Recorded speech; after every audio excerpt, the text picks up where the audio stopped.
सम्मानित मस्जिदेर मुसल्ली प्रशंसा आल्लाहर जन्य शांति अवतीर्ण होक आल्लाहर रसूलेर ऊपर सल्लल्लाहु आलैहि वसल्लम। आज ए बछरेर रमजानेर शेष जुमा। आज शेष जुमाय बक्तव्येर विषय एतेकाफ, लाइलातुल कद्र, सादकातुल फितर एवं ईदेर दिनेर सूचनाय किछु जिकिर और बाकी आलोचना ईदेर सलातेर माठे इनशाआल्लाह। सम्मानित दिनी भाई बोन, रमजान एकटी गुरुत्वपूर्ण मास जा एकाधिक दिन एकाधिक आलेम ओलामार मुखे शुनेछि। ताते आमरा एइभावे बुझले भालो हय जे रसूल सल्लल्लाहु आलैहि साल्लाम बोलेछेन आजान देवार समय आकाशेर दरजा खुले देवा हय, ओई समय जा दुआ करा हय ता कबुल करा हय। ठीक दुपुर गड़लेई आकाशेर दरजा खुले देवा हय, এই সময়ে যা বলা হয় তা কবুল করা হয়। ঠিক রাত 12টা পার হলেই আকাশের দরজা খুলে দেওয়া হয়, এই সময়ে যা বলা হয় তা কবুল করা হয়। তাহলে কথা কবুলের সাথে সম্পৃক্ত সময় হলো আকাশের দরজা খুলে দেওয়া। আর আমরা একাধিক দিন অবগত হয়েছি যে रमजानेर शुरू थेके निये शेष पर्यन्त आकाशेर दरजा खोला थाके। शुधु ताई नय, जान्नातेर दरजा खोला थाके, यदिओ केउ एखन जान्नाते जाबे ना। रहमतेर दरजा खोला थाके, जाहान्नामेर दरजा बंद थाके, यदिओ एखन केउ जाहान्नामे जाबे ना। तो एगुली आल्लाह ताआलार दया भालोबासा देखानोर जन्य करा हये थाके, जाते करे मानुष रमजान मासे आल्लाह के बेशी पाওয়ার জন্য চেষ্টা করে। तो रमजान एकटी दया रहमतेर मास, जार काछे যতটুকু अनुकूले हलो, जे যতটুকু बुझलाम मने करलाम से ततटुकु करलाम, पार हये जाच्छे गेले आबार फिरे आसबे एक बछर परे, ए कथाई ठीक। रमजान मासे इबादत हिसाबे एकटी गुरुत्वपूर्ण इबादतेर पद्धति आछे, ता हलो इतेकाफ। इतेकाफ शरियते कोनो एमन सारी विधान नय जे करतेई होबे, ना करले गुनाहगार होबे। मर्मे प्रत्येक पाड़ाय एकजन ना एकजन इतेकाफ करबे कथाटी मिथ्या। करबे मने करले पाड़ार लोक गुनाहगार होबे, एटाई सत्य। इतेकाफ करले एत नेकी होबे ए कथा नय, इतेकाफ करले मानुष गुनाहगार होबे ए कथा नय। रमजानेर शेष दशके आल्लाहके बेशी बेशी डाकार जन्य एकटी पद्धतिर नाम इतेकाफ। आरबी शब्द आक थेके बेर हयेछे, जार अर्थ हलो निजेके बिरत राखा। एतेकाफ इबादतेर जन्य निजेके बिरत राखा। एतेकाफ फरज विधान नय, तबे एतेकाफ करते चाइले तार किछु नियम पद्धति आछे। आयशा रादियाल्लाहु ताआला आनहा बोलेन, रसूल सल्लल्लाहु आलैहि साल्लामेर कथाय बोझा जाय जे আসুন্নাতু লিল মুতাকিফ, এতেকাফকারীর জন্য সুন্নাত হচ্ছে যে আল্লাহ ইয়াউদা জানাজা, আল্লাহ ইয়াশহাদা জানাজা, কোনো জানাজায় উপস্থিত হতে পাবে না, অথচ জানাজায় যেতে হবে, এটা জরুরি বিধান। ওয়ালা ইয়াউদা মারিদা, কোনো অসুস্থ ব্যক্তিকে দেখতে যেতে পাবে না, অথচ একটা অসুস্থ ব্যক্তিকে দেখতে যেতে হবে, এইটা জরুরি বিধান। ফলাফলে আল্লাহর নবী বলেছেন, কেউ যদি সকালে অসুস্থ মানুষকে দেখতে যায় তাহলে সন্ধ্যা পর্যন্ত 70,000 ফেরেশতা তার জন্য আল্লাহর দরবারে ক্ষমা চায়। কেউ যদি একটা জানাজায় উপস্থিত হয় তাহলে মাটি দেওয়া পর্যন্ত থাকলে 2 কেরাত সমান নেকি হয়। 1 কেরাত সমান ওহুদ পাহাড়, আর ওহুদ পাহাড় হলো 4 কিলোমিটার প্রশস্ত, 8 কিলোমিটার লম্বা। নিচে কত আছে তা মানুষ জানে না। দুইটারই ফলাফলও অনেক, যেতে হবে এটাও জরুরি। আবার এতেকাফ অবলম্বন করলে যেতে হবে না, যাওয়া যাবে না, এইটা বিধান। তৃতীয়, ওয়ালা এমাসা এমরাতান, স্ত্রী মিলনে যেতে পাবে না। 4, ওয়ালা ইউবা সেরাহা, তার সাথে শরীরের সাথে শরীর মিলাতে পাবে না। ওয়ালা একরোজা লে হাজাতিন, কোনো প্রয়োজনে বাড়ি থেকে বের হতে, স্থান থেকে বের হতে পাবে না। ইল্লে লাবুদ্দা মিনহু, তবে যদি তার জরুরি কিছু প্রয়োজন হয়, পেশাব পায়খানা বা গোসল, এছাড়া তার স্থান ত্যাগ করতে পাবে না। এ কথা আয়েশা রাদিয়াল্লাহু তাআলা আনহা বলেন। তাতে তিনি বলেন, লা ইতেকাফা ইল্লা বিসিয়ামিন, সিয়াম রোজা ছাড়া ইতেকাফ চলে না। ওলা ইতেকাফা ইল্লা ফি মসজিদিন জামে, জুমা মসজিদ ছাড়া এতেকাফ চলে না। অক্তিয়া মসজিদে এতেকাফ হবে না। মহিলাদের বাড়িতে বা মক্তবে এতেকাফ হবে না। মহিলাদের জন্য যদি মসজিদে নিরাপদ জায়গা থাকে তাহলে জুমা মসজিদে আসতে হবে, অন্যথায় এতেকাফ নেই। ফরজ বিধানই নেই। তার হজ ফরজ, টাকা আছে কিন্তু মাহারাম নেই, তখন তার উপরে হজ ফরজ হয়নি। আর এতেকাফ তো ফরজের কোনো প্রশ্নই আসে না।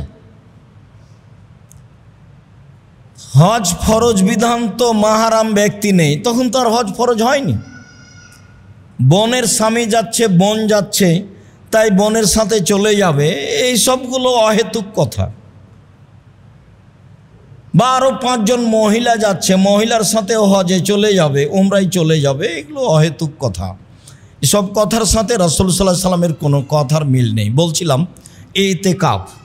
আয়েশা রাদিয়াল্লাহু তাআলা আনহা বলেন, কানান নবী সাল্লাল্লাহু আলাইহি ওয়াসাল্লাম ইয়াতাকিফুল আশরাল আওয়াখিরা হাত্তা তাওয়াফাহুল্লাহু তাআলা। আল্লাহর নবী রমজানের শেষ দশকে ইতিকাফ করতেন, এভাবেই তিনি দুনিয়া থেকে বিদায় নিয়েছেন।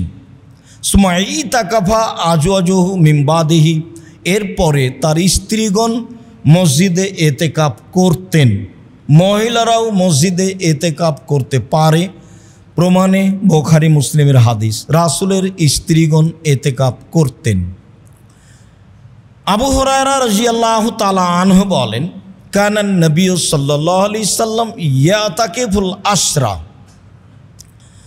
আল্লাহর নবী নিয়মিতই রমজানের শেষ দশক ইতেকাফ করতেন। তবে কানা ইতাকাফা ইশরিনা ফিল আম আল্লাযী কুবিজা ফিহি, যে বছর তিনি দুনিয়া থেকে বিদায় নেন, ইন্তেকালের বছর তিনি 20 দিন এতেকাফ করেছিলেন। মানুষ প্রয়োজন মনে করলে, ভালো মনে করলে 20 দিন এতেকাফ করতে পারে, হাদিস বুখারী মুসলিম। তবে তিনি সাধারণত শেষ দশক এতেকাফ করতেন। আব্দুল্লাহ ইবনে ওমর রাদিয়াল্লাহু তাআলা আনহু বলেন, সাআলা ওমর আন নবিয়া, একদা ওমর রাদিয়াল্লাহু তাআলা আনহু আল্লাহর নবীকে জিজ্ঞাসা করেছিলেন, আল্লাহর নবী, কুনতু নাজারতু লাইলাতান ফিল মসজিদিল হারাম ফিল জাহেলিয়া, জাহেলিয়াতের যুগে যখন আমরা মুসলমান হইনি, তখন আমি উমর কাবা ঘরে 1 রাত এতেকাফ করব বলে মানত মেনেছিলাম। 1 রাত এতেকাফ করব বলে মানত মেনেছিলাম। আল্লাহ রসুল তাকে বললেন, ফাউফে নাজরাক, তুমি তোমার মানত পূর্ণ করে নাও, 1 রাত এতেকাফ করে নাও। হাদিস বুখারী মুসলিম। এর অর্থ এই নয় যে একদিন এতেকাফ চলে, এটাই ছিল তার মানত, যা পালন করতেই হবে। মানত পালন করতেই হবে যে কোনো মূল্যে। তো সন্তান হলে উট কুরবানি করব বলেছেন, আকিকা দিবেন, তো উটের তো আকিকা হয় না। তো এখন ভালো কাজের একটা করেছেন, সিদ্ধান্ত নিয়েছেন, তো নিয়ে আসেন রাজস্থান থেকে উট কিনে নিয়ে আসেন, বা বাংলাদেশে কোথায় পাওয়া যায় খুঁজেন। যদি সম্ভব না হয় তাহলে 10 জন ফকিরকে 1.25 কেজি করে চাউল দিয়ে ফিরে আসতে হবে। এ হলো পদ্ধতি। তো মানত করেছ তুমি পূর্ণ করো, এটাই ছিল মানত। এর অর্থ এই নয় যে একদিন এতেকাফ চলে, এর অর্থ এই নয় যে 3 দিন এতেকাফ চলে, এর অর্থ এই নয় যে ইচ্ছা মতো এতেকাফ চলে, এর অর্থ এই নয় যে 12 মাস এতেকাফ চলে। কোনো মাসই এভাবে এতেকাফ চলে না। সিয়াম ছাড়া এতেকাফ চলে না, জুমা মসজিদ ছাড়া এতেকাফ চলে না। এতেকাফ রমজানের শেষ দশক বা রমজানের শেষ 20 দিন চলে মানুষের ইচ্ছা। আয়েশা রাদিয়াল্লাহু তাআলা আনহা বলেন, কানান নবী সাল্লাল্লাহু আলাইহি ওয়াসাল্লাম এজা আরাদা ইয়াতাকে ফাসাল্লাল ফাজরা সুম্মা দাখালা ফি মুতাকাফিহি। আল্লাহর নবী যখন এতেকাফের ইচ্ছা করতেন তখন ফজরের সালাত আদায় করে তিনি তার এতেকাফের স্থানে প্রবেশ করতেন। হাদিস মুসলিম। এতে মনে হচ্ছে যে এতেকাফে বসার টাইম হলো ফজরের সালাতের পরে। হাদিস তো সহি, কিন্তু সব হাদিসের বিবেচনায় দেখা গেছে যে আসলে শেষ দশক শুরু হয় 20 রমজান শেষ হলে সূর্য ডোবার পরে। যার কারণে আবার যদি ফজরের সালাতের পরে এতেকাফে বসা হয় তাহলে রাত ছুটে যায়, যেটা বিশেষ ইবাদত রয়েছে। যার কারণে সব মিলে এটাই যে এতেকাফ করতে চাইলে 20 রমজান শেষে মাগরিবের সালাতের পরে তার এতেকাফের স্থানে বসবে। এতেকাফ অবস্থায় জরুরি প্রয়োজন ছাড়া বাইরে কোথাও যেতে পারে না, তবে পরিবারের সাথে প্রয়োজনীয় কথা বলতে পারে, জরুরি কথা বলতে পারে। আল্লাহ রাসূল বলতেন, রাসূলের স্ত্রী সাফিয়া রাদিয়াল্লাহু তাআলা আনহা একদা রাসূলের এতেকাফ অবস্থায় মসজিদে আসলেন। তিনি স্বামীর সাথে কথা বললেন। যখন কথা শেষ হয়ে গেল তখন তিনি বিদায় নিচ্ছেন, তো পিছে পিছে আল্লাহ রাসূলও হাঁটছেন মসজিদের বারান্দা পর্যন্ত। বের হওয়ার কাছাকাছিতেই 2 জন লোক সামনে পড়ল। আল্লাহ নবী বললেন, ইনি হচ্ছেন সাফিয়া। সাহাবীগণ বললেন, বলেন কি? আপনি কি মনে করছেন যে আমরা সন্দেহ করব এ অন্য মহিলা? তাই কি আপনি তাড়াতাড়ি বললেন যে এ হচ্ছে সাফিয়া? তখন আল্লাহ রাসূল বলছেন, দেখো আমি তাড়াতাড়ি বললাম এই জন্য যাতে করে শয়তান তোমাদের অন্তরে এতটুকুও জাগাতে না পারে। এইটা বাক্যে, হাদিস বুখারী মুসলিম, এইটা বাক্যে এ মহিলাকে এইটুকু তোমরা যে ভাববা, এই ভাবা যেন তোমাদের ভিতরে না আসতে পারে, তাই আমি বলে দিলাম এটা সাফিয়া। আয়েশা রাদিয়াল্লাহু তাআলা আনহা বলেন, কানান নবী সাল্লাল্লাহু আলাইহি ওয়াসাল্লাম ইখরুজু ইলাইয়া রাসাহু ওয়া হুয়া ফিল মুতাকিব। আল্লাহ নবী তার মাথাটা এতেকাফ অবস্থায় আমার দিকে বের করে দিতেন, লাগসেলাহু উরাজ্জেলাহু, যাতে করে আমি মাথাটা ধুয়ে দিই, যাতে করে আমি মাথাটায় চিরুনি করে দিই। মাথাটা ধুয়ে দেওয়ার সুবাদে তিনি মাথা আমার দিকে করে দিতেন, আমি তা ধুয়ে দিতাম। হাদিস বুখারী মুসলিম। তাহলে স্ত্রীর নিকট থেকে এইটুকু সেবা নেওয়া যায়, বা স্ত্রী প্রয়োজনে কথা বলতে পারে, প্রয়োজনে সামাজিক জরুরি কথা বলতে পারে। মোবাইল ব্যবহার করা থেকে বিরত থাকতে হবে সম্ভবপর, যে কোনো অপ্রয়োজনীয় কথা থেকে বিরত থাকতে হবে সম্ভবপর। বলছিলাম ইতেকাফ, যা বললাম মোটামুটি এতেকাফের অবস্থা। মনে থাকে ভালোভাবে যেন যে এতেকাফ কোনো জরুরি বিধান নয়। এতেকাফ মহল্লা একজন করতে হবে, এটা একটা মিথ্যা কথা সমাজে ছড়িয়ে আছে। এই মিথ্যে থেকে মানুষকে ফিরে আসতেই হবে। কেউ যদি এইরকম বিশেষ পদ্ধতিতে ইবাদত করতে চায় তখন তার পদ্ধতি হলো এই। সম্মানিত দিনী ভাই বোন, তারপরে ফিরে যাই লাইলাতুল কাদর। লাইলাতুল কাদরের কথার পূর্বেই বলি, আমাদের দেশের ভারত, বাংলাদেশ, পাকিস্তানের শতকরা 95 জন লোক মনে করে আসলে সব কিছু হয়ে গেছে 15ই শাবান। সারা বছরে যারা মারা যাবে, যারা জন্ম নিবে, যার রুজি বন্টন হবে, সবই তো 15ই শাবানে হয়ে গেছে জাল হাদিসের মাধ্যমে। তাহলে আর লাইলাতুল কাদরে কি হবে? অথচ বোঝা যাচ্ছে যে সব কিছুই হলো লাইলাতুল কাদরে। এই কথাটা ভালোভাবে মনে রাখতে হবে যে 15ই শাবান কিছু না, যা প্রমাণ আছে সব জাল হাদিস। এক থেকে নেই, একটানা 15ই শাবান পর্যন্ত সিয়াম থাকতে হবে, এইটা একটা গুরুত্বপূর্ণ বিষয়। চেষ্টা করেন। কে আপনাকে প্রতারণা দিল যে 15ই শাবানে রুজি বন্টন হয়? তো রিক্সাওয়ালা তো রিক্সা ছাড়া বাদ দিয়ে একবারে সারা রাত গোসল করে আতর গোলাপ মেখে লেগে আছে, জেগে আছে, তো কই রিক্সাই চালাচ্ছে সারা বছর। এইগুলো নয়। হ্যাঁ, সব কিছুই হয়, এ কথাই ঠিক। তা হয় লাইলাতুল কাদরে। চলেন লাইলাতুল কাদর। আল্লাহ তাআলা বলেন, ইন্না আনজালনাহু ফি লাইলাতুল কাদর, নিশ্চয় আমি কোরআন অবতীর্ণ করেছি কদরের রাতে। খোলা কথা, কোরআন মাজিদ। ওমা আদরাকা মা লাইলাতুল কাদর, মুহাম্মদ সাল্লাল্লাহু আলাইহি সাল্লাম আপনি কি বলতে পারেন কদরের রাত কি? আমি বলি, লাইলাতুল কাদর খায়রুম মিন আলফি শাহর, কদরের রাত হচ্ছে 1000 মাসের চেয়ে উত্তম। 1000 মাস ইবাদত করলে যা নেকি হবে, লাইলাতুল কাদরে ইবাদত করলে তার চেয়ে বেশি নেকি হবে। লাইলাতুল কাদরের আরো বিশেষত্ব, তানাজ্জালুল মালায়েকাত রূহ ফিহা, সে রাতে জিবরাইল এবং ফেরেশতাগণ অবতীর্ণ হন। কত হন তা উল্লেখ করা হয়নি, হাজারো লাখো কোটি হতে পারে, সবই হতে পারে। জিবরাইল যেহেতু আসেন, কাজে আরো হাজারো কোটি ফেরেশতা আসতে পারেন। আল্লাহ তাআলা বলেন, এ রাতে জিবরাইল এবং ফেরেশতাগণ অবতীর্ণ হন তাদের প্রতিপালকের অনুমতি সাপেক্ষে। কেউ স্বইচ্ছায় আসতে পারে না, তাদের প্রতিপালকের ইচ্ছাই আসেন।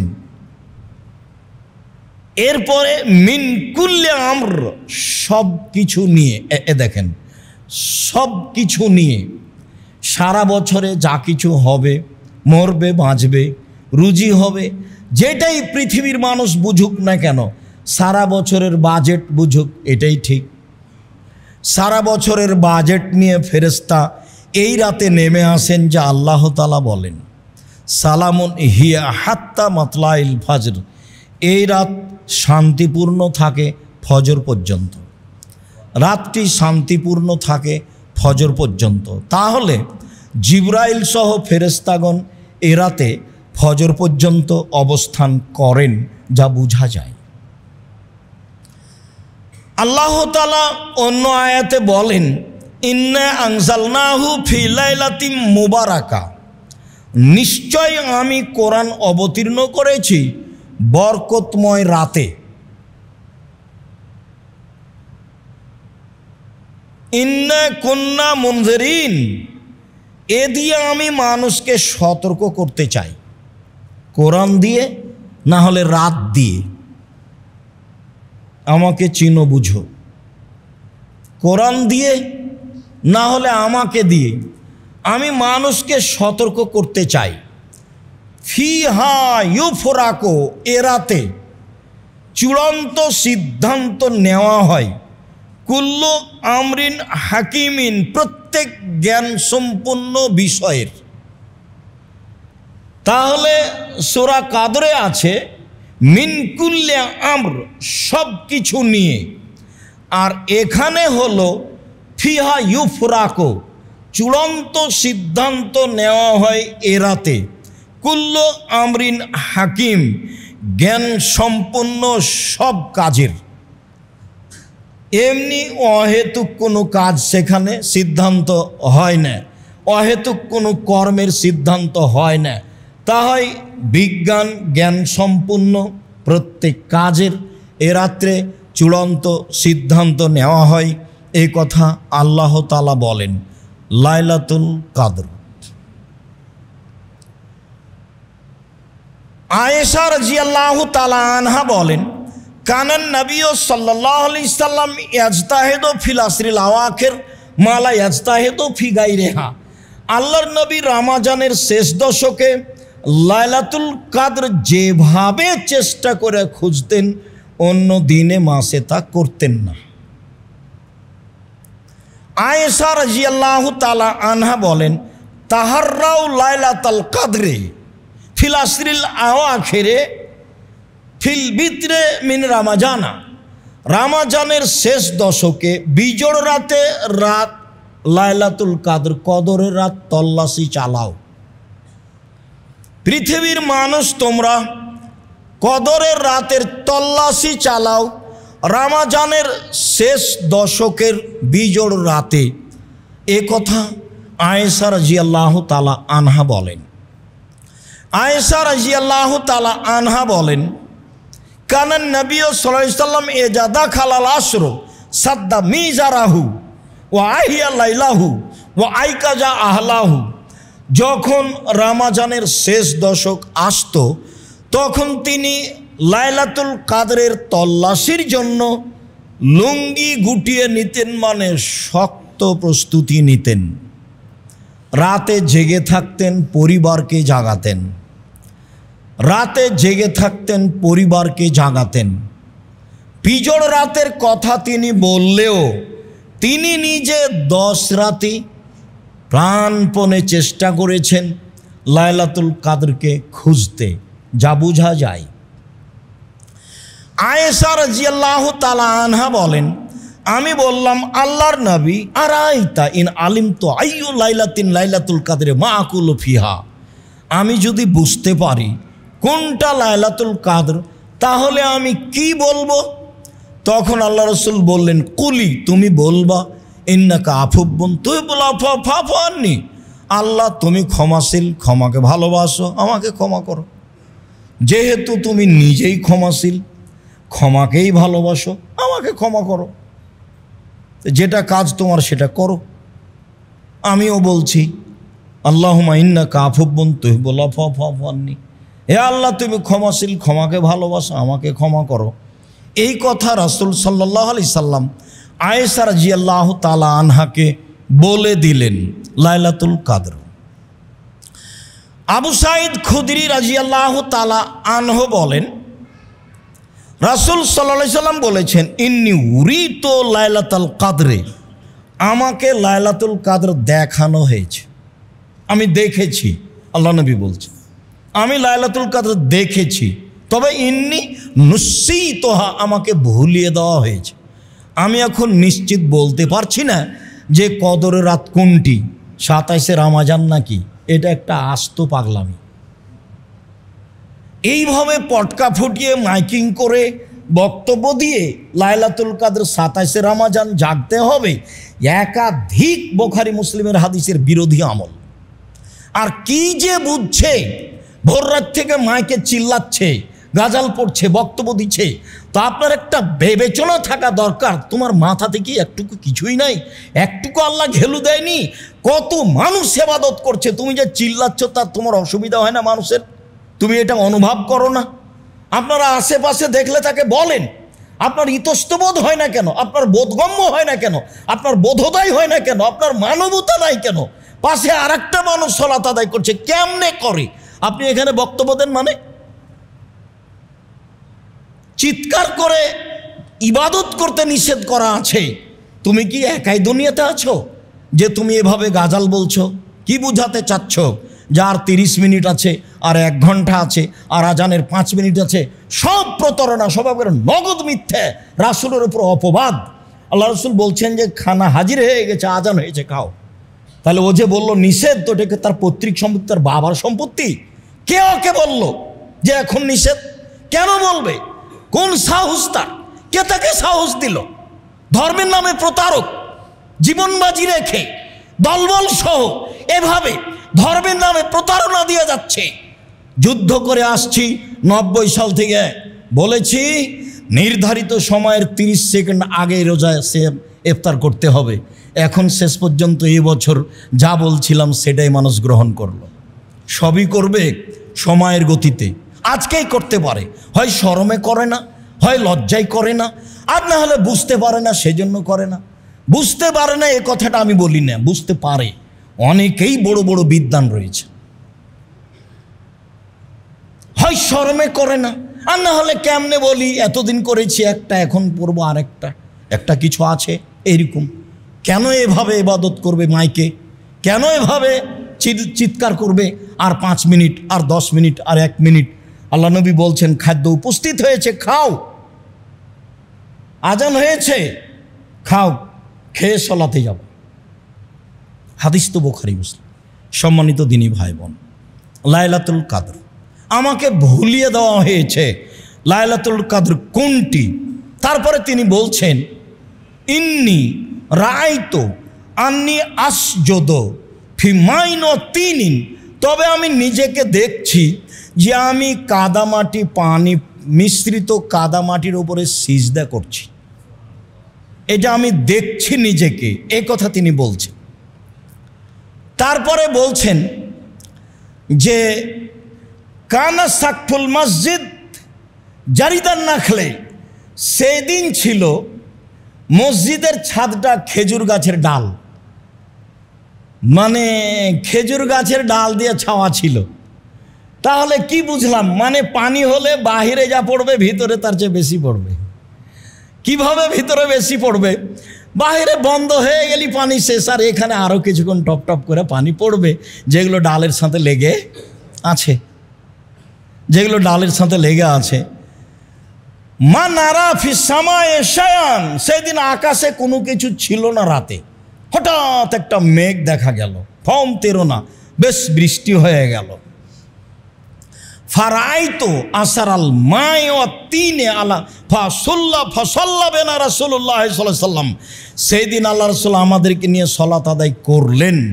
ফারাইতো আসারা তিন আল মায়ে ফি জাবহাতে রাসূলুল্লাহ সাল্লাল্লাহু আলাইহি ওয়াসাল্লাম, জাবহাতে আলা জাবহাতে রাসূলুল্লাহ সাল্লাম, আমি দেখলাম সকালে রাসূলের কপালে মাটি, কাদা মাটি লেগে আছে।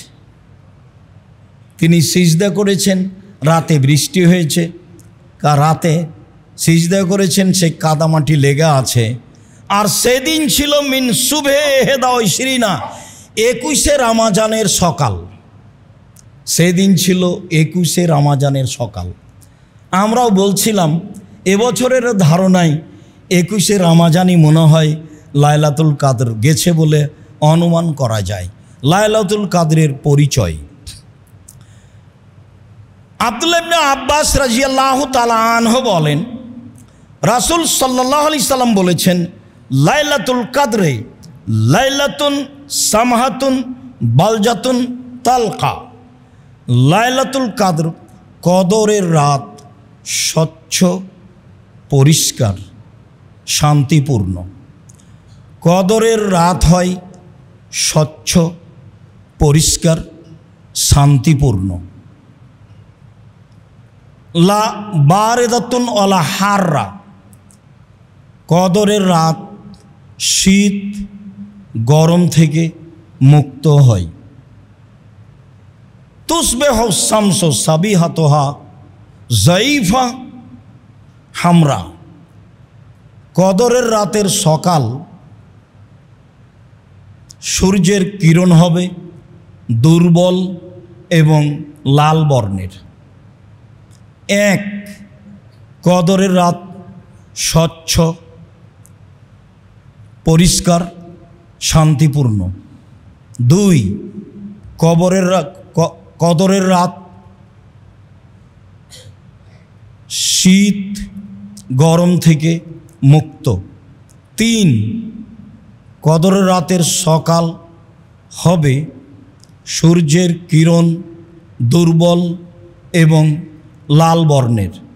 চার, কদরের রাত হবে কান্না ফিহা কামারান মনে হবে রাতটা চন্দ্রের মতো উজ্জ্বল।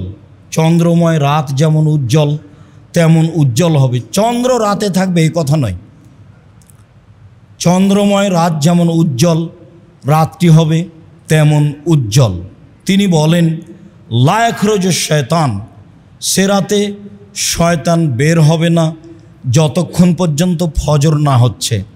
ওইদিকে জিবরাইল এবং ফেরেশতাগণ ফজর পর্যন্ত অপেক্ষা করছেন, আর এই দিকে শয়তান বের হওয়া থেকে বিরত থাকছে ফজর পর্যন্ত। সবের সমন্বয়ে লায়লাতুল কাদর যা বুঝলাম। সম্মানিত দিনী ভাই বোন, তাতে আমরা আঁচ করতে পারি লায়লাতুল কাদর কিভাবে হতে পারে, কেমন হতে পারে, আর তা কি। অবশ্যই এবছর যা গেছে গেছে, সামনে হায়াতে আল্লাহ বাঁচিয়ে রাখলে আরও ভালো প্রস্তুতিতে শেষের দশক পালন করব বলে আমরা আশা করছি। আল্লাহ আমাদের তৌফিক দান করুক। আল্লাহুম্মা আমিন। আল্লাহুম্মা সাল্লি আলাইহি আল্লাহুম্মা বারিক।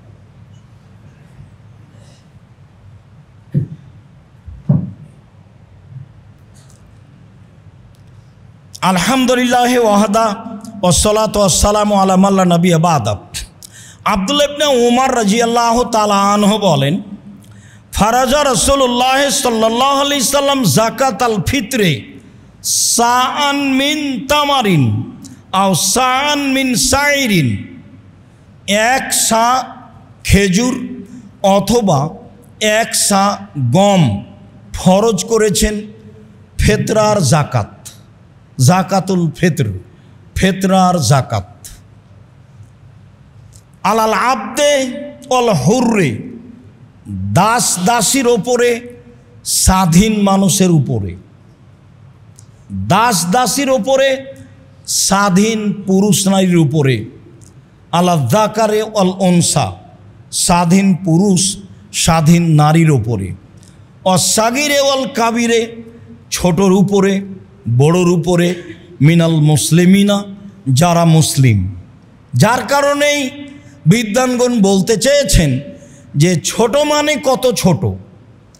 ছোট মানে ঈদের মাঠে যাওয়ার পূর্বে যার জন্ম সেও একটা হলো এইটা, আর আরেকটা হলো যেহেতু সূর্য ডুবে গেলে রমজান শেষ হয়ে গেছে, অতএব সূর্য ডুবা পর্যন্ত যার জন্ম তার ফেতরা দিতে হবে। এক সা 2.5 কেজি, এক সা 2.5 কেজি। ইরাকের হিসাবে 3.25 কেজির ভাগে অর্ধেকের মূল্য থেকে বিরত থাকতে হবে। সময়ের গতিতে বলছি ইনশাআল্লাহ। সম্মানিত দিনী ভাই বোন, অত্র বুখারী মুসলিমের হাদিসে রাসূল সাল্লাল্লাহু আলাইহি সাল্লাম সকল পুরুষ নারী, দাস দাসী, ছোট বড় সবার উপরে জাকাতুল ফিতর ফরজ করেছেন। ভিক্ষুককেও জাকাতুল ফিতরা দিতে হবে, যে ভিক্ষা চাই তাকেও দিতে হবে।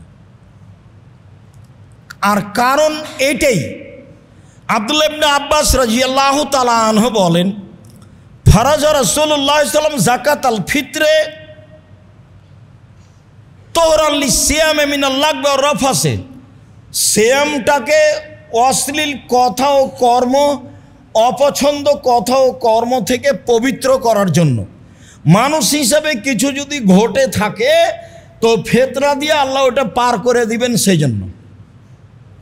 অত্তমাতাল্লিল মাসাকিন, আর ফকির মিসকিনের খাদ্যের জন্য। তো আমিও বাঁচলাম, ফকির মিসকিনও বাঁচল। আমারও সুবিধা হলো যে এ দিয়ে আমার সিয়ামটা পবিত্র হয়ে গেল, আর ফকির মিসকিনেরও সুবিধা হলো, এ দিয়ে তার একটা রুজির ব্যবস্থা হলো। এই কথা রাসূল সাল্লাল্লাহু আলাইহি সাল্লাম বলেন। আবু সাঈদ খুদরি রাদিয়াল্লাহু তাআলা আনহু বলেন, ফারাজা রাসূলুল্লাহ সাল্লাল্লাহু আলাইহি সাল্লাম যাকাতাল ফিতরে, আল্লাহর নবী ফেতরা ফরজ করেছেন। সান মিন তামিন, এক সা খাদ্য। আও সান মিন তামরিন, এক সা খেজুর। আও সান মিন সাইরিন, এক সা জব গম। আও সান মিন আকেতিন, 1 সা পনির, আও সান মিন জাবিবিন, 1 সা কিশমিশ। প্রথম শব্দটা আছে খাদ্য। এখন কেউ যদি মনে করে যে আমি 2.5 কেজি সেমাই কিনে দিব, দিলে ভুল হবে তা নয়, দিতে পারে। তো সমাজের ফকির মিসকিনের যেটাতে উপকার হবে সেটাই দিবে, এটাই মূলত ভালো। তবে যেহেতু খাদ্যের কথা এসেছে, কাজেই ও যা খায় সেটাই দিবে, এটাই ঠিক। যেহেতু খাদ্যের কথা এসেছে, কাজে এখানে নতুনভাবে যেন টাকা না ঢুকতে পারে। চলেন, টাকা যে চলবে না কিয়ামত পর্যন্ত তার জাজল্য প্রমাণ। আবু সাইদ খুদরি এই পর্যন্ত বলার পরে বলেন, ফালাম নাজাল নুখরিজহু, এইভাবে ফেতরা দিয়ে আসি, দীর্ঘদিন থেকে দিয়ে আসছি, রাসূলের যুগ থেকে একসা করে এগুলো দিয়ে আসছি। ফাকাদেমা মুআবিয়াত মিনাস শাম হাজ্জানাও মুতামিরান, একদা সিরিয়া থেকে মুআবিয়া আসলো হজের উদ্দেশ্যে অথবা উমরার উদ্দেশ্যে। তখন মুআবিয়া সিরিয়ার দায়িত্বশীল, অর্ধ পৃথিবীর খলিফা, কুশাগর বুদ্ধিজীবী রাজনীতিবিদ ওমর বুঝছিলেন মুআবিয়ার বুদ্ধির অভাব নেই, মুআবিয়ার নেতৃত্ব দেওয়ার অভাব নেই। মুআবিয়া সুযোগ্য, সুদক্ষ, সুপণ্ডিত এবং চৌকুশ নেতা, কাজেই তাকে একটা বিশাল ভূখণ্ডের মালিক না করলে আসলেই তাকে পরিস্থিতি অনুযায়ী ঠেকিয়ে রাখা কঠিন। সুচিন্তিত মানুষ, বিশাল এলাকার তাকে মালিক করে রাখলেন, তা হলো সিরিয়া। একদা সিরিয়া থেকে আসলেন মুআবিয়া, ফাকাল্লামান নাস আলাল মিম্বারে, এসে তিনি মিম্বারের উপরে উঠে মানুষের সামনে বক্তব্য দিলেন। ফাকানান ফিমাকানান নাসা, সেদিন তিনি বক্তব্যে যা বলেছিলেন তাতে তিনি বলেছিলেন যে ইন্নি আরা, আমি মনে করি, তিনি বলছেন ইন্নি আরা, আমি মনে করি যে আন্না মুদ্দাইনে মিন সামারাই শাম, সিরিয়ার 2 মুদ অর্ধ সা গম, তা দিল সান মিন তামারিন, মদিনার 1 সা খেজুরের সমান আমি মনে করি। এই কথা মুআবিয়া রাদিয়াল্লাহু তাআলা মিম্বারের উপরে ঘোষণা দিলেন। যেহেতু সিরিয়ার গমের দাম বেশি আর মদিনার খেজুরের দাম কম, তাহলে দাম অনুপাতে করলেন, এই কথাটা আবার মনে রাখতে হবে শেষে গিয়ে। আমি মনে করি, ইন্নি আরা, আমি মনে করি যে সিরিয়ার 2 মুদ অর্ধ সা গম মদিনার 1 সা খেজুরের সমান।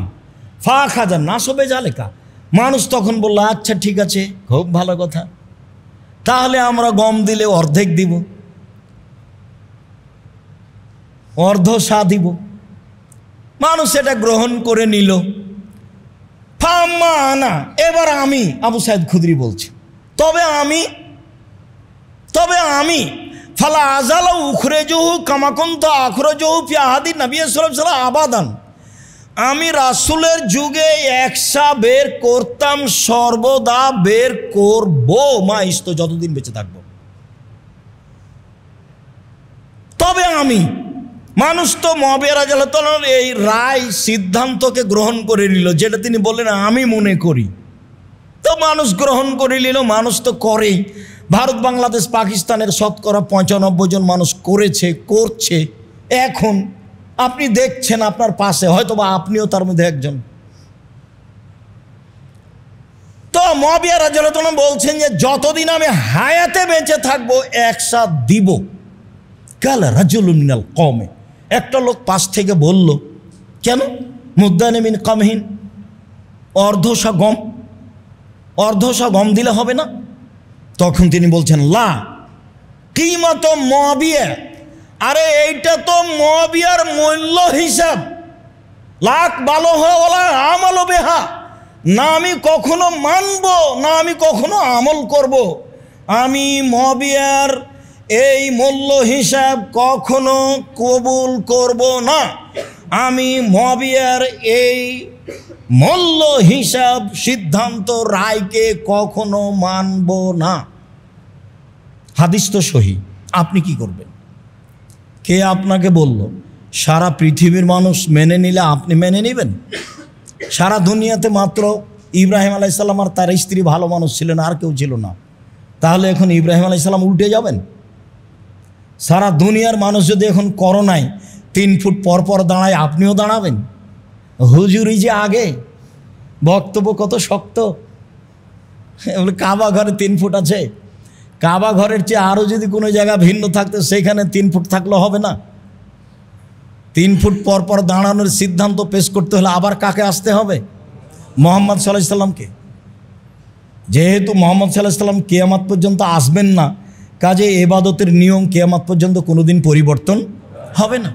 আপনি পালন করতে পারেন না, মসজিদে আসেন না সমস্যার কারণে। আরে যারা এটা বলেছে তারাই তো করোনা দেয়নি, একদিনও টিকা দেয়নি। ও তো তারা টিকা বিক্রি করার জন্য এগুলো করেছে, সেটা তো আপনারাও জানেন। সবাই কেন বুঝে না? অবাক কথা। ইবাদতের জায়গায় তো মসজিদ। বিপদে পড়লে তো আল্লাহ রাসূল দৌড়িয়ে মসজিদে গেলেন। চন্দ্র সূর্য গ্রহণ লেগে গেছে, চলো মসজিদে দোয়া করো, দান খায়রাত করো। আরে বাঁচো বিপদ থেকে, দোয়া করে মসজিদে চলো। আর এখন বলছে মসজিদে নিষেধ। কেমন উল্টা বুদ্ধি! আর নগদ হুজুর বলছে যা ঠিক আছে। এটা হয়? হুজুর কেন বলবে? কেন হুজুর বলবে? সভাপতি সেক্রেটারি বলতে পারে। রুজি সভাপতি সেক্রেটারির কাছে আছে, এই বুঝটা আপনার ভুল। রুজি আল্লাহ রেখেছেন পৃথিবী সৃষ্টির 50,000 বছর পূর্বে। আমরা তো তার জাজল্য প্রমাণ। কই, আমার তো এরকম 90 সাল থেকে মাঠে আছে, এরকম কোনো দিন ঘটেনি যে কোনো সভাপতি সেক্রেটারিকে হিসাব করে কথা বলতে হবে বা কোনো জায়গাতে কোনো মঞ্চে এরকম পরিবেশ তো আমি বুঝলাম না কোনো দিন। সম্মানিত দিনী ভাই বোন, রাসূল সাল্লাল্লাহু আলাইহি সাল্লামের পদ্ধতিই চূড়ান্ত। এক সাই শস্য দিতে হবে, শস্যই দিতে হবে। মানুষ মূল্য দিলে গুনাহগার হবে। সারা পৃথিবীর মানুষ যদি টাকার ফেতরা দেয়, সারা পৃথিবীর মানুষের কারো ফেতরা আদায় হবে না। এটা এই চূড়ান্ত। সারা দুনিয়া যে দিচ্ছে, সারা দুনিয়া দেখ না, আরও কেউ দেখ না। যদি টাকা দিয়ে ফেতরা দেওয়া প্রমাণ করতে হয়, আবার মুহাম্মদ সাল্লাল্লাহু আলাইহি সাল্লামকে আসতে হবে, এসে বলতে হবে যে তোমরা টাকা দিয়ে ফেতরা দাও। ওই সময়ে টাকা ছিল, ওই সময়ে মুদ্রা ছিল।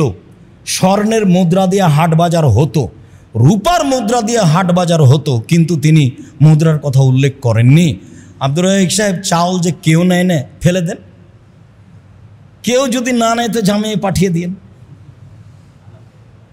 এখন আপনার পথ কি? যদি কোনো পথই না পান তো একটা কিছু করবেন। কিছুই যদি না পান তো বাড়িতে রাখা হবে না, ফেলে দেন। দুনিয়া অত খাটো হয়নি, কিয়ামত পর্যন্ত অত খাটো হবে না। আমি আর আপনি ভুল বুঝছি। সম্মানিত দিনী ভাই বোন, ফেতরা সম্পর্কে আমরা একটা চূড়ান্ত পর্যায়ে গিয়ে বলতে চাচ্ছি যে ফেতরা শস্য দিয়েই দিতে হবে, খাদ্যমূলক গুরুত্বপূর্ণ জিনিস দিতে হবে, তা চাউল হওয়াই উত্তম হবে। পরিমাণ 2.5 কেজি, 3.25 সের। আগে থেকে যে হিসাব ছিল সেটাই ঠিক আছে। কখন দিতে হবে? ও আমারা বেহা আন্তুয়াদ্দা খরুজিন না সেলাল মুসাল্লা কাবলা খরুজিন না সেলাল মুসাল্লা। মানুষের ঈদের মাঠে যাওয়ার পূর্বে, আগে যে আপনাদের বাপদাদারা ঈদের মাঠে যাওয়ার পূর্বে ফেতরা বের করতেন, এটাই হুবাহু হাদিস সাথে মিল আছে। এটাই হলো হাদিসের বাস্তব আমল। তবে সহিহ হাদিস আসার থেকে পাওয়া যায়, আব্দুল্লাহ ইবনে উমর থেকে, যে 1 দিন বা 2 দিন আগে ফেতরা বের করা যায়। তা হলো 28শে রমাজান, তা হলো 19শে রমাজান, নিতান্তই। তবে বুখারী মুসলিমের সিদ্ধান্ত এটাই যে আপনি ঈদের মাঠে যাওয়ার পূর্বে ফেতরা বের করে যাবেন। এসে বের করলে সেটা আর ফেতরা হবে না, সেটা হবে সাদাকা। সেটা আবার জাকাতুল ফেতরা হলো না, যেটা আপনার সিয়ামকে পবিত্র করার জন্য। পূর্বেই করতে হবে, শস্য দিয়েই করতে হবে। নিতান্তই আগে চাইলে একদিন 2 দিন আগে। 15ই রমজান থেকে ফেতরা বের করার তো প্রশ্নই আসে না। মসজিদ ভর্তি হয়ে গেছে ঢাকায়, দেখেন 15ই রমজান থেকে। ধর্ম নিজের মতো, ধর্ম নিজের মতো। হাজি ক্যাম্পে উঠেছি তো এখন বলছে লাব্বাইক আল্লাহুম্মা লাব্বাইক। শেষ হলো তো আমি বলছি ভাইজান এখানে বলাচ্ছেন কেন? ও তো যখন এহরাম বাঁধবে, এলামলামে যখন বিমান পৌঁছিবে, জিদ্দায় নামার পূর্বে তখন বলবে। তখন বলছে যে বাড়ি থেকে বললেও হবে। এখন কি উত্তর দিবেন বলেন? তো ধর্ম তো তাদের নিজের ব্যাপার। আল্লাহ রাসূল বললেন এলামলামে ভারত, বাংলাদেশ, পাকিস্তান এমানবাসীদের জন্য, আর উনি বলছেন বাড়ি থেকে। তাহলে করার কি আছে? তাহলে প্রথম রমজান থেকে ফেতরা বের করতে পারবে, তাহলে 15 যেদিন ইচ্ছে সেদিনই করবে। রাসূল সাল্লাল্লাহু আলাইহি সাল্লাম ঈদের মাঠে যাওয়ার পূর্বে ফেতরা বের করতে বলেছেন শস্য দিয়ে। এইটাই হিসাব। সেই দিন সূর্য ডুবা পর্যন্ত যেসব ছেলে মেয়ে জন্ম নেবে তার ফেতরা দিতে হবে, ভিক্ষুককেও ফেতরা দিতে হবে। এই কথাই ঠিক। বন্টন ঈদের মাঠে যাওয়ার আগে যদি সহজ হয় করেন, যদি পরে সহজ হয় করেন। বন্টন পরিস্থিতি অনুযায়ী করবেন, এটাই ঠিক। ঈদের দিনের একটু তাকবীর বলে বাকি অংশটুকু ঈদের দিনের সকালের জন্য রেখে দিচ্ছি। সেদিন সময় আল্লাহ অনুকূলে করলে আবারও হবে আপনার সাথে কথা ইনশাআল্লাহ।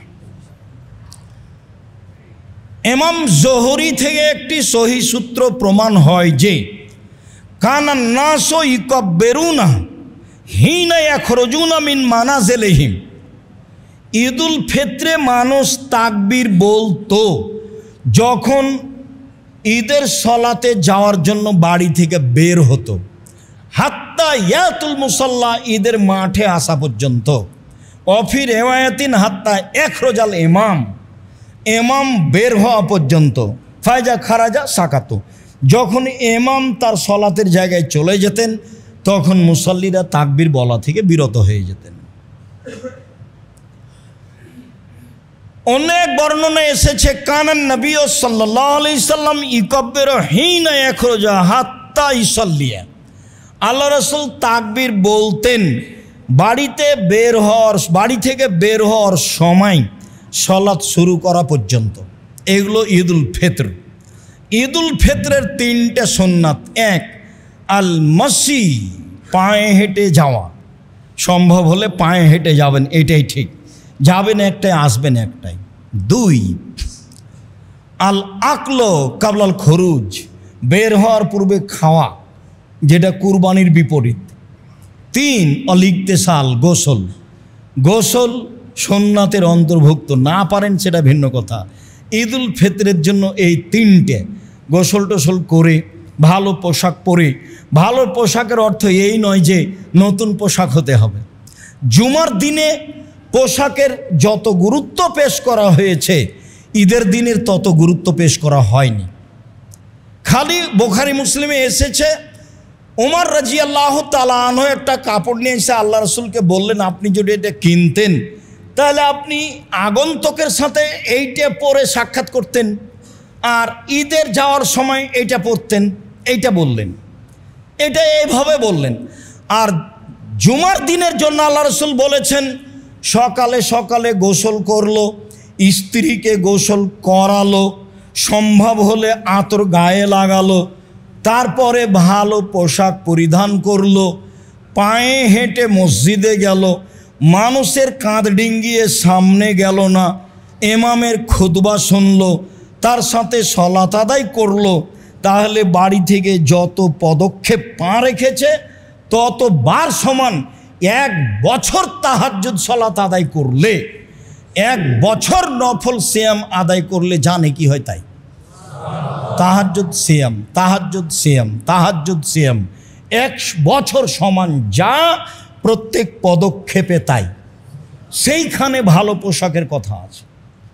আর আপনি যদি এই ঈদে 4-5 সেট কাপড় নেন তাহলে তো দোকানদারকে সামলাতে হবে, যেখানে কাপড় তৈরি হচ্ছে তাকে সামলাতে হবে, তাহলে কর্মচারীকে সামলাতে হবে। তাহলে সবাই ব্যস্ত, তো আবার রমজান মূল্যায়ন করবে কে? আপনি যেমন 5 কাপড়ে ব্যস্ত, তা আপনার বউ তেমন 10 কাপড়ে ব্যস্ত। তো দোকানদারও তেমন ব্যস্ত, সবাই মিলে এখন ভাবছে যে 11 মাসে যা ব্যবসা হয়েছে 1 মাসে ব্যবসা করে নাও, তাহলে ইবাদত করবে কে?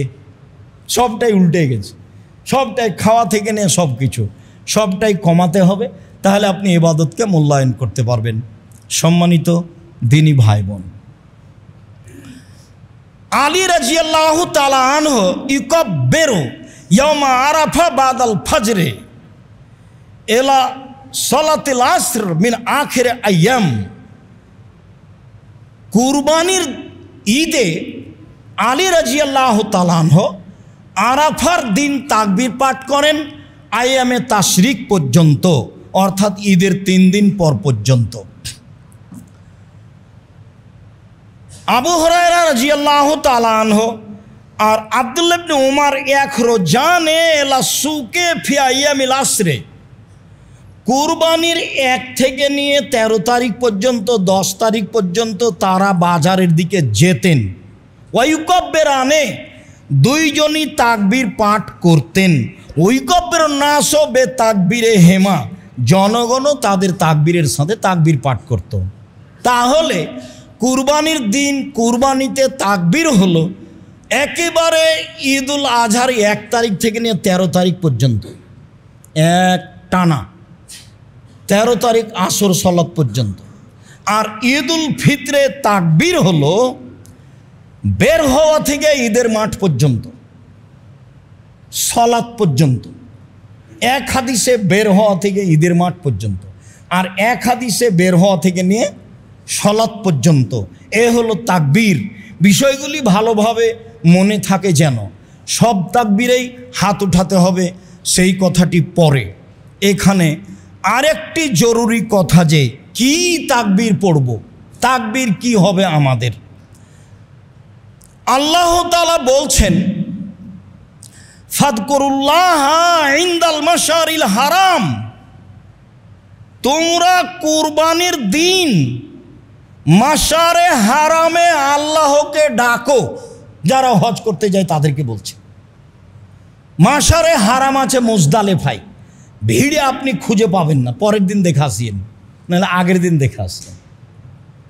লেখা আছে মসজিদ ও মাশারে হারাম, ওখান থেকেই আপনার রাস্তা একটু ব্যাক করে ঘুরে পাথর মারতে যেতে হবে। এইটা আরাফা থেকে আস্তে আস্তে বলতে গেলে একটা শেষ পর্যায়ে, এটা হলো মাশআরে হারাম। এখানে আশেপাশে হাতিকে ঠেকিয়ে দেওয়া হয়েছিল। আল্লাহ এখানে আল্লাহকে ডাকতে বলছেন। আল্লাহ বলছেন ফাদকুরুহু মা হাদাকুম, তোমরা তাকবীর পাঠ করো যেভাবে আল্লাহ তোমাদেরকে শিখিয়ে দিয়েছেন।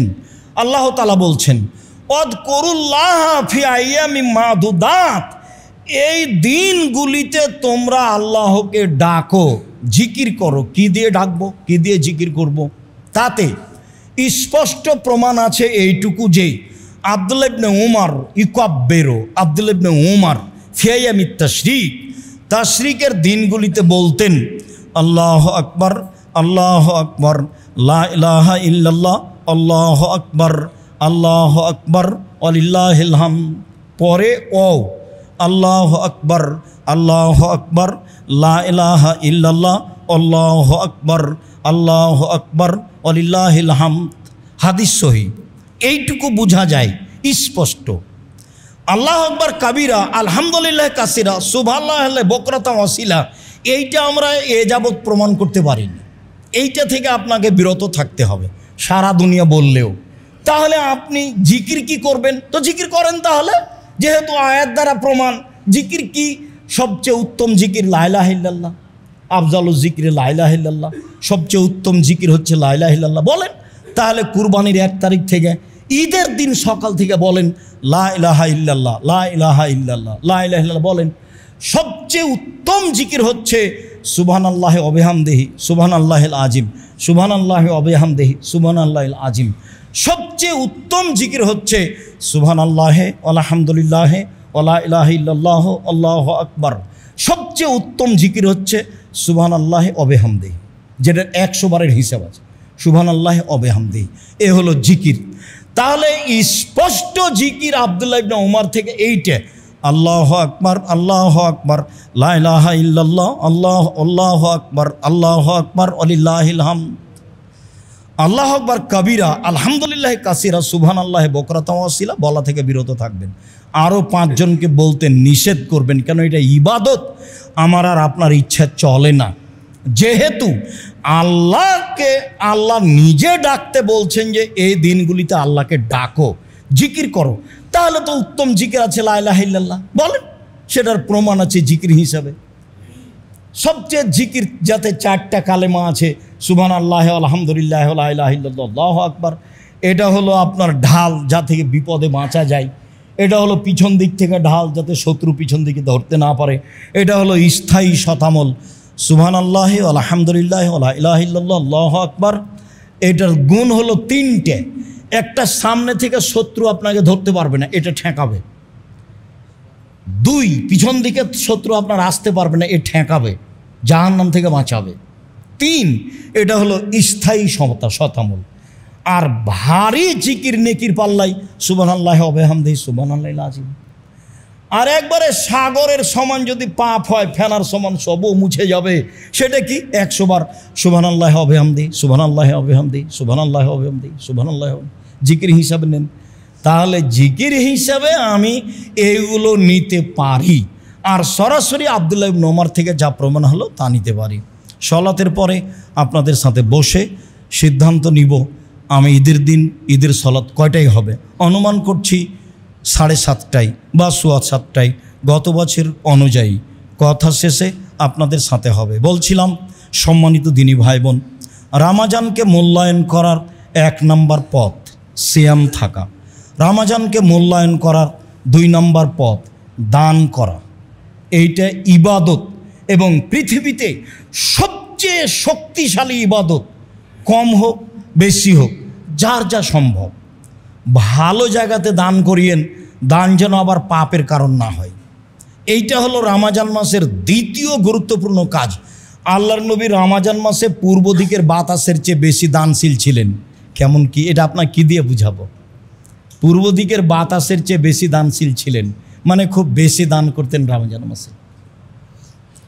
3 হলো জিকির, কোরআন তেলাওয়াত। 4 হলো জিকির, আর 5 হলো ইস্তেগফার। ইস্তেগফার কি? আস্তাগফিরুল্লাহ ওয়া আতুবু ইলাইহি, আস্তাগফিরুল্লাহ আল্লাযী লা ইলাহা ইল্লা হুয়াল হাইয়ুল কাইয়্যুম ওয়া আতুবু ইলাইহি, রব্বিগফিরলি ওয়া তুব আলাইহি ইন্নাকা আনতাত তাওয়াবুল গফুর। আর না হলে আল্লাহুম্মা আনতা রাব্বি লা ইলাহা ইল্লা আনতা খালাকতানি, সাইয়্যিদুল ইস্তেগফার। এ হলো ইস্তেগফার। আগেরগুলো হলো জিকির, তার আগে হলো কোরআন তেলাওয়াত, তার আগে হলো দান, তার আগে হলো সিয়াম। রমজান মাসে 1 সিয়াম, 2 দান, 3 কোরআন তেলাওয়াত, 4 জিকির, 5 ইস্তেগফার। এইভাবে আমল করার চেষ্টা করেন। আল্লাহ আমাদের তৌফিক দান করুক। জামিয়া সালাফিয়ার জন্য একটু মন খুলে দোয়া করবেন অন্তর থেকে, যাতে করে আল্লাহ জামিয়া সালাফিকে কবুল করেন। আপনার দোয়া কবুল হলে কাজ সহজ। আর আপনার পয়সা ছাড়া জামিয়া সালাফে গড়ে উঠুক, এটা আমি চাই না। হয়ে যাচ্ছে, আমি আর আপনি দেখছি হচ্ছে, কিভাবে হচ্ছে, আপনার টাকা ছাড়া হয়ে যাক, এটা আমি চাইনি। সেটা 10 টাকা হোক, না হলে 10 লাখ টাকা হোক। আল্লাহ তুমি আমাদের কবুল করো। আমাদের যারা মারা গেছে তুমি তাদের কবরের শাস্তি মাফ করো। আমরা যারা অসুস্থ তুমি তাদের আরোগ্য দান করো। আমরা যারা বেঁচে আছি তুমি তাদেরকে তোমার রাসূলের পদ্ধতি অনুযায়ী চলার তৌফিক দান করো। রমজানকে যথাযথভাবে মূল্যায়ন করার তৌফিক দান করো। তোমার দরবারে এই জোরালো দাবি দেওয়া দোয়া রেখে আজকের জুমার খুতবা এখানেই শেষ করলাম। আল্লাহুম্মা সাল্লি আলাইহি, আল্লাহুম্মা বারিক আলাইহি।